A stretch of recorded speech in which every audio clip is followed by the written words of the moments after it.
हाँ तो प्यारे बच्चों, सभी को जय हिंद। आज हम लोग करेंगे जो बेटा 10वीं कक्षा की आपकी सामाजिक विज्ञान है, उसकी जो इकोनॉमिक्स वाली अर्थशास्त्र वाली पुस्तक है, उसका लेसन नंबर 4 वैश्वीकरण और भारतीय अर्थव्यवस्था, इनकी ग्लोबलाइजेशन एंड इंडियन इकोनॉमी, इसके बारे में पढ़ेंगे। कुछ इंपॉर्टेंट क्वेश्चन है बेटे जो कहीं ना कहीं बार बार आपके एग्जाम में आते रहते हैं, उनको थोड़ा समझने का प्रयास करते हैं।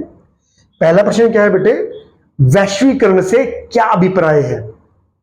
वैश्वीकरण या भूमंडलीकरण, इंग्लिश में इसको ग्लोबलाइजेशन भी कहते हैं, इसका क्या अर्थ होता है? कहता वैश्वीकरण से अभिप्राय विश्व के एक देश की अर्थव्यवस्था को, वैश्वीकरण से अभिप्राय विश्व के एक देश की अर्थव्यवस्था को विश्व के अन्य देशों की अर्थव्यवस्था से जोड़ना या एकीकरण करना क्या कहलाता है? वैश्वीकरण कहलाता है। इसमें वस्तुओं और सेवाओं का व्यापार के अतिरिक्त पूंजी का निवेश तथा एक देश से दूसरे देश में श्रमिकों का आदान प्रदान भी शामिल किया जाता है। तो बेटे कहने का अभिप्राय क्या है, वैश्वीकरण क्या होता है? सबसे पहले हम अर्थव्यवस्था की बात करते हैं। अर्थव्यवस्था क्या होता है? अर्थव्यवस्था बेटे कोई एक विशेष स्थान नहीं होता, कोई भी ऐसी जगह जहां पर हम अपनी आजीविका के लिए, अपने भरण पोषण के लिए, इनकी पेट पालने के लिए या अपने परिवार का गुजारा बसर करने के लिए जब हम काम करते हैं तो सारा एरिया किस में आता है? वो अर्थव्यवस्था में आता है। ठीक है। अब जैसे हम आपके देश भारत की बात करते हैं, आपके देश की अर्थव्यवस्था को विश्व की अन्य देशों की अर्थव्यवस्थाओं से जोड़ना है। विश्व के अन्य देश जैसे अमेरिका है, कनाडा है, ऑस्ट्रेलिया है, जापान है, इंग्लैंड है, जर्मनी है, फ्रांस है, तो आपकी अर्थव्यवस्था को दूसरे देश की अर्थव्यवस्था से जोड़ने के तरीके क्या हैं हमारे पास? सबसे पहला क्या है बेटे, देखिए इसमें वस्तु और सेवाओं का व्यापार शामिल किया जाता है। अब वस्तु और सेवाओं का व्यापार क्या होता है? देखिए व्यापार होता है बेटे सामान खरीदना और बेचना।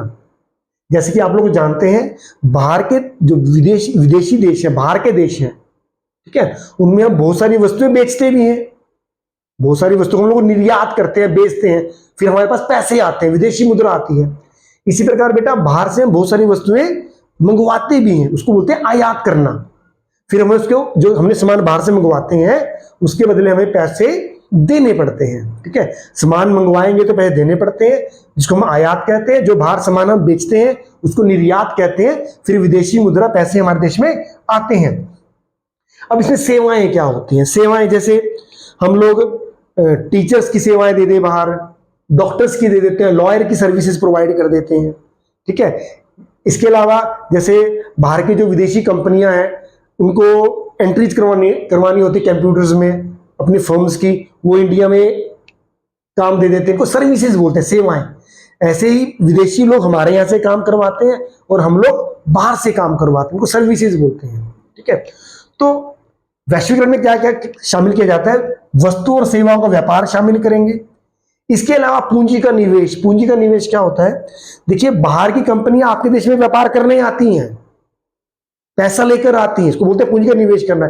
इसी प्रकार जो हमारे देश की कंपनी है, जो बड़ी बड़ी कंपनी है, टाटा कंपनी है, रिलायंस है मुकेश अंबानी की, अडानी ग्रुप समूह है, ये भी बाहर के देशों में पूंजी का निवेश करता है। ठीक है, तो पूंजी का निवेश से भी क्या होता है? वैश्वीकरण होता है। इससे भी एक देश का दूसरे देश श्रमिकों का आदान प्रदान भी शामिल करते हैं।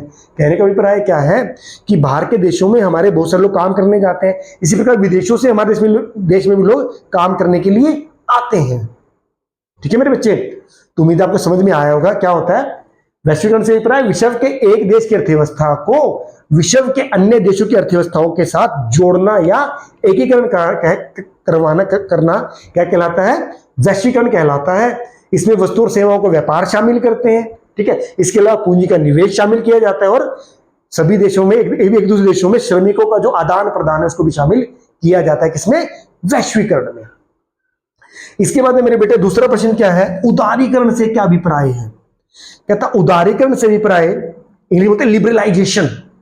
उदारीकरण से अभिप्राय सरकार द्वारा उन अवरोधों और प्रतिबंधों को हटाने की प्रक्रिया से है जो अर्थव्यवस्था या व्यापार को आगे बढ़ाने से रोकते हैं।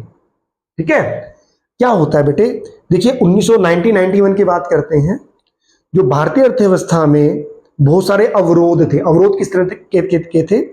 कि बाहर से अगर आपने सामान मंगवाना हो या आपने कोई नई इंडस्ट्रीज एस्टेब्लिश करनी हो, नए व्यापार शुरू करना हो, तो सरकार ने लाइसेंसी राज रखा हुआ था। लाइसेंसी राज का मतलब क्या है कि कोई भी आप इंडस्ट्री फैक्ट्री लगाना चाहते हैं तो उसके लिए आपको सरकार से लाइसेंस लेना पड़ता था। तो जो उदारीकरण की प्रक्रिया क्या है, उदारीकरण की प्रक्रिया में जो लाइसेंसी राज है उन अवरोधों को खत्म करना, मतलब लाइसेंस प्रणाली को खत्म करना, कि जिससे आसानी से आप कोई भी इंडस्ट्री फैक्ट्री लगा सके। ठीक है, क्योंकि जब व्यापार बढ़ता है, नई नई इंडस्ट्रीज फैक्ट्री लगती हैं, तो कहीं ना कहीं देश की अर्थव्यवस्था आगे बढ़ती है। बात समझ में आ रही है? तो उदारीकरण का मतलब क्या है? ऐसे प्रतिबंधों को खत्म करना, ऐसे अवरोधों को हटाना, कहीं ना कहीं जो देश की अर्थव्यवस्था को आगे बढ़ने से रोकते हैं, उसको क्या कहेंगे? उदारीकरण कहेंगे। इसके बाद बेटे नेक्स्ट क्वेश्चन क्या है? निजीकरण, यानी कि प्राइवेटाइजेशन। निजीकरण क्या होता है बेटे?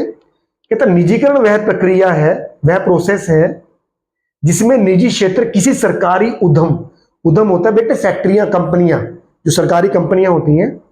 तो निजीकरण वह प्रक्रिया है जिसमें निजी क्षेत्र किसी सरकारी उद्यम का मालिक बन जाता है या उसका प्रबंध करता है। कहने का अभिप्राय क्या है?